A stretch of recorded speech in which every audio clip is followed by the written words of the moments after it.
Hello and welcome back to another episode. My name's Minon J. I work on behalf of the Disgruntled Octopus. He's this colour, not this colour. That's the line manager. One day he might grace us with his presence and actually let people know that he is real and I'm not clinically insane. Well, the jury's still out on that one.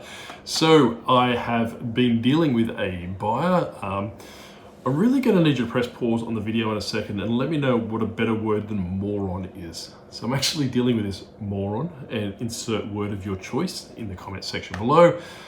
So before I get into that today, I will talk about the video game that we're playing at the end of the game, at the end of the video, at the end of the game. My hero, it is, kind of embodies what my feelings are towards my beloved buyer at the moment, and you will see at the end of the video probably what I'm getting at. So what we're going to do today, quite quickly, we're going to talk about this moron. I could have found a better word than that. Sorry if I offend you, but that's the cleanest thing I can probably call them. I'm going to talk about how to facilitate international returns, especially those coming from America to Australia. Quite possibly will you work from the UK as well. One day I'll learn how to talk and get the words out. And also, I will run a video quite quickly right now, giving you a bit of a inclination of what I'm actually going to do with this complete shit fight behind me. So this is my whole racking system, as you can probably see here. What I'm looking at doing is actually spicing it up, making it a little bit more palatable, a little bit more interesting for those people that are watching this video. There's only so many shirts I can go through, and it's come to the point where I've got to wear high-vis shirts now to keep your attention. So long story short, I am selling off the manga from the bookcase in the right back corner. If you can probably see that little video that I just ran. So that's all going. That's being listed on Facebook Marketplace this week. And the Carter Brown books, which are behind me at the moment, they've all been sold on Facebook Marketplace. The lady's coming around on Thursday night to pick them up. So I listed them for $200. They sold for $200 on Facebook Marketplace. I've plucked out, like I said, a couple of them. I think I've sold 4. I've got one listed in the sense of like a little pulp fiction book lot that should go for about 70 or 80 bucks for the 3 books. Also sold 3 pulp fiction books from the 50s for 170 bucks, and also got that one book that's worth $1,000. I use those in inverted commas because it had sold for $1,000 in the past. However, I'm not too sure what's going on with that book, so what it is. But like I was saying, there is still a lot of value in these Carter Brown books. I haven't gone through all the boxes, so this lady might be sitting on a gold mine. However, like I've said numerous times before, I prefer the niche. And it is my biggest disadvantage that I see something shiny and I want to jump on and jump on that bandwagon and invest way too much time on a book set or a side project, as other people would say, which the likelihood of me coming across that again is probably non-existent, right? So I just wanted to get rid of it, go from that way. Bit of an update in regards to the Japan challenge. We're currently sitting at 15% through the challenge, I suppose, of the year. We're currently on the 25th of February. So according to my magic calendar calculator, jeez, I need to take some medication.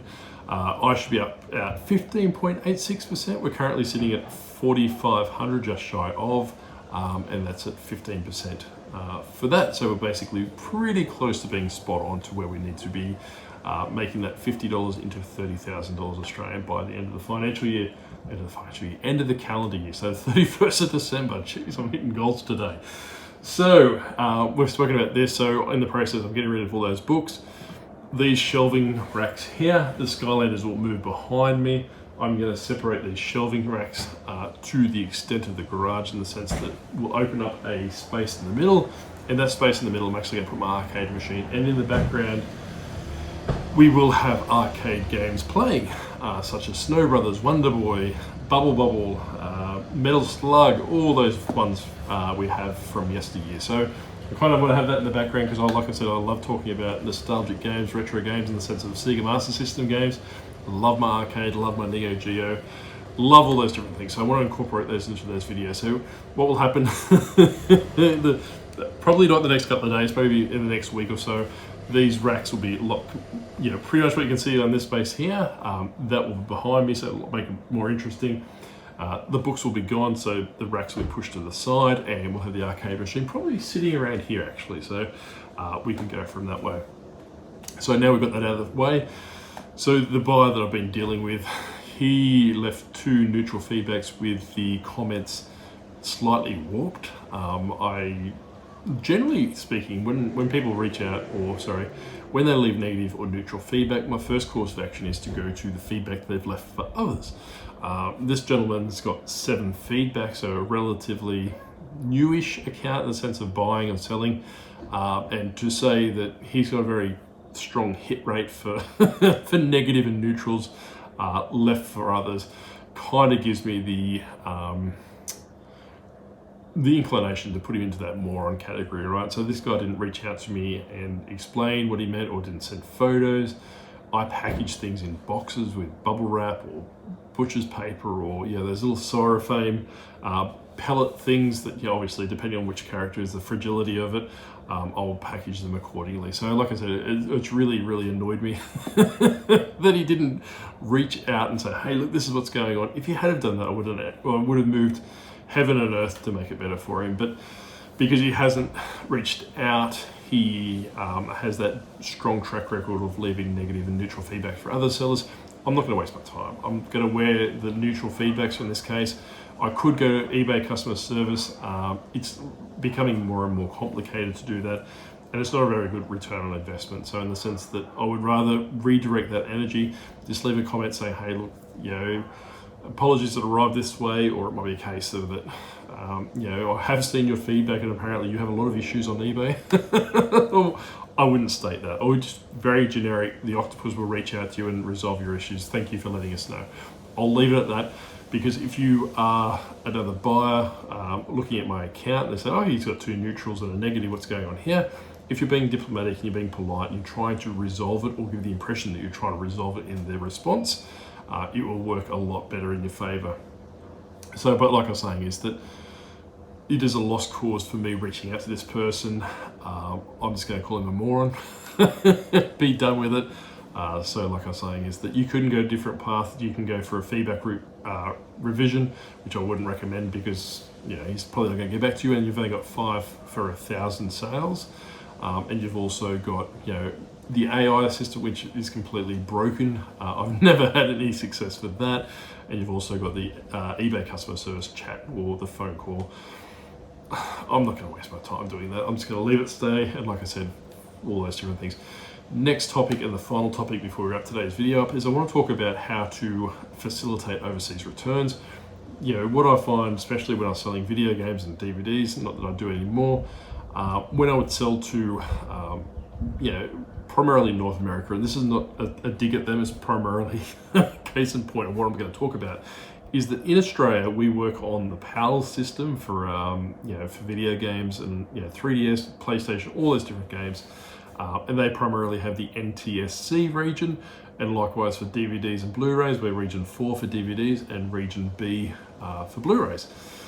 So you will find, if you sell those primarily items, even if you put in the description field that that this is a region B Blu-ray, or it's a PAL video game, it will only work on PAL systems, or it will only work in Australia, whatever you want to do. In the description, people don't read. I can tell you that right now. What I will do is I'll probably open up an INAD, and then eBay basically says, over to you, Blue Leader, in the sense that you have to facilitate that return. They don't give you the buyer a shipping label. And what happens, the beautiful thing with INADs, which if you are new, it means item not as described, which is complete BS. It's eBay's coward way of getting out of dealing with the buyers. Like I was saying, is that an INAD probably maybe 10% of the time, depending on the seller, is probably true. More often than not, it's probably someone trying to get out of paying for a return or trying to scam it. So if you don't facilitate a postage label within a certain period of time, and I do think it's 3 business days, eBay will facilitate a full return, a full refund to that buyer, and they get to keep the item. So there might be a few people out there that actually know this system and try and facilitate some scams, in the sense of it's really complicated returning things internationally back to Australia. So they might go, hey, look, it's complicated. They're not going to do it within 3 days. I'm going to keep the item and I get to keep the money as well. So what I'm going to teach you now quite quickly before I wrap it up is how to facilitate that, how to get around it. So what you could do is you could log on to a website called Pirate Ship, and I will put that in the description below. What this does is it actually lets you create a shipping label from the mainland US back to Australia. So how you would do this, you would use the buyer's address as the from address, or the sender's address in reverse. So for example, if they were from 123 Main Street in New York, you would use that as the from address or the sender's address on Pirate Ship, and your Australian address, for example, would be the to address. What you need to do from then, pay for the label and then print it out, or print it to a PDF in the sense of saving it as a PDF. But you know, eBay and being eBay is not going to obviously make it that easy. What you want to do with a PDF is you actually want to export that or save as a JPEG file or a JPEG file in the sense of JPG, or a PNG file. So you go open up your your Adobe Pro, file, export, then export as a JPEG or a PNG, because eBay will only facilitate picture files. So when you send them a message and say, hey moron, here's your return label, you'll find quite quickly that you can't send a PDF through. So what you need to do is send a picture file through, which will be a picture file version of that PDF shipping label. Do not refund that buyer until you actually have your item back. Another one that you could possibly do if you don't want to do that way, and might be a little bit cheaper, especially if you're getting lots of returns for some reason, or it's a bigger return or multiple returns, you might want to employ a shipping forwarding service. For example, I use My US, which is not affiliated or not sponsored. I use that in Florida. I get everything shipped to there. What they do is they put it in a box and they ship it back to me once a month, once every 2 months, whenever I get enough stock to come across. So that's potentially something you do with that respect. Same thing, you would use Pirate Ship, use the buyer's address as the from addressee, send it to your place in Florida, wherever your forwarder is, and go from that way. Under no circumstances send these people money for the shipping label through PayPal. I know eBay has told people that previously.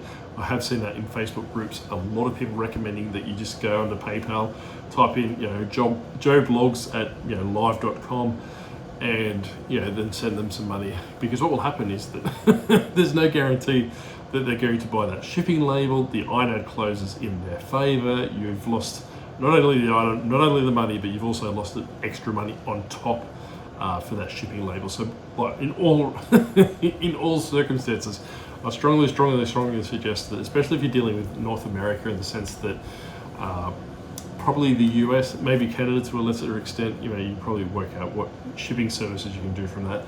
But you need to jump onto their shipping service, do it that way, send the buyer a picture file of the label. If eBay escalated and say you haven't returned the label, this is your proof that you have. They're not going to take proof from a PayPal receipt saying, hey look, I sent them $43 US to buy the shipping label. They'll just go, cool story, and close it out. So like I was saying, it's a bit fraught with danger in the sense when you are dealing with international returns. I haven't had to deal with it very often, thankfully. But if in the future, what I would do is I would get it a Pirate Ship way. If it's Canada, I would probably use Canada Post. The UK, probably Royal Mail, or even the forwarding services that are available over there as well. So keep an eye out. It's something that doesn't come up very often, but it will bite you in the ass when it does, because it is so infrequent. It's one of those things that you probably pull your hair out and you've only got 3 business days to resolve it, or always you're going to lose your item and go from that way. But that's all we've got today. So if you haven't already, please like, comment, subscribe. Let me know what you would do international returns.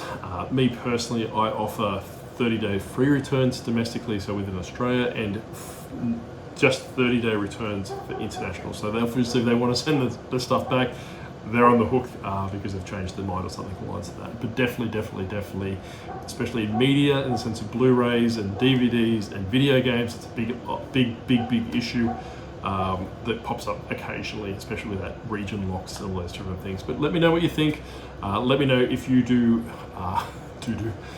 30-day free returns, if you do 60-day returns, do you have no returns on, which I don't recommend, or do you have all these different things? So let me know in the comment field below what your sense is, what you want to do, and we'll go from there. We'll talk in the comments.